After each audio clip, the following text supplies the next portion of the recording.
So Nick, Yeah. tell us about Nick. Tell you about Nick? Nick is complicated. Nick is a musician. Yet Nick is living two different lives. One in the 70s in perpetuity, and one right now talking to you all. Also, Nick was probably high as hell when he wrote Pink Moon. Nick Drake is an artist that I had heard when I was going to college, and one of my professors, Dr. Dave, shout out Dr. Dave, he one day, what was that? I am the doctor. That is me. Oh, it took me a second to realize you're Dave. Woo. I literally have never called you Dave. Only Vince does. He's the only one. Yeah, it's too weird for me.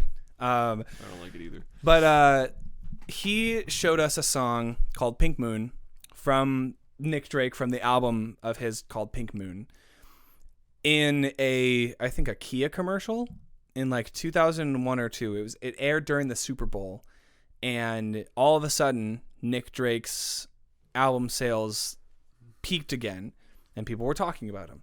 And he was like, that's when I remember the hearing about Nick Drake and being super interested. And he showed us the song in full, and I was like, this is a really pretty song. I really like this song. And eventually I found the whole album, this deluxe whatever with the sleeve on the jewel case and everything, at a half price books. I bought it and I listened to it all the way through, and I really liked it. I honestly thought there were some songs on there that still hold up to this day, like really well, chord progression wise, melody wise, content wise. But just to give you kind of an idea of what Nick Drake sounds like, during live shows, he would spend a good amount of time and detuning his guitar just in silence. And this album that he recorded was recorded and mixed and mastered in 2 days. It's all acoustic and vocals. Everything is written by him, except for the title track has a piano line in it. But it is a very simple album, very heavily influenced by artists like Pink Floyd and Keith Moon. Hence the title. And Keith Moon. Oh, really? No, I don't know. Oh, I thought you looked into it. But I suggested this album to David because the last album that I suggested was After Laughter by Paramore, which did not do as well as I would have hoped. So I thought, okay, maybe I should dial back the timeline a little bit, give you something a little bit older, a little bit stylistically something more familiar for you, but also at the same time being something that means a lot to me and has like specific sentimental value for me. So I want you to tear it apart, baby. I want to hear you rip this thing to pieces. God, it was so boring. Yeah. Just acoustic and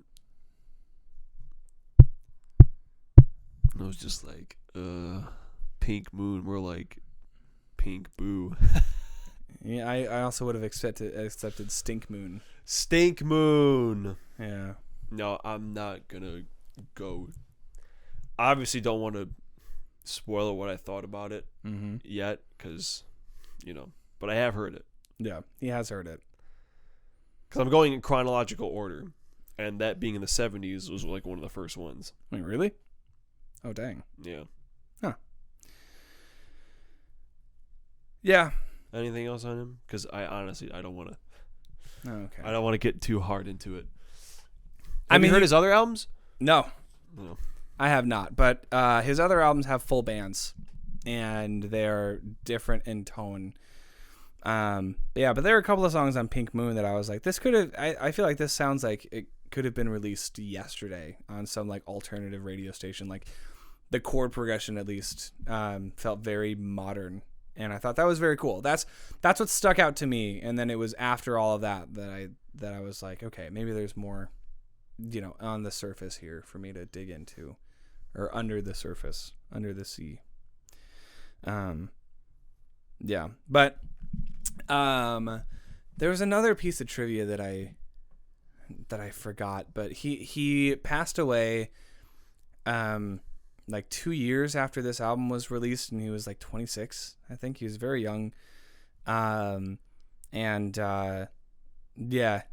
people were very quick to assume that this album was representative of his mental health at the time, and dealing with depression and stuff like that. But there were people that were close to him that refuted, like, no, Nick was a very like happy guy, and like making music was when he was happiest. It was like when he went home that he started dealing with those feelings and stuff like that. But yeah, I mean, I didn't really know what to expect. I didn't know what kind of reaction that I was gonna get out of you, but boring makes sense. I wasn't being serious. Oh, really? No.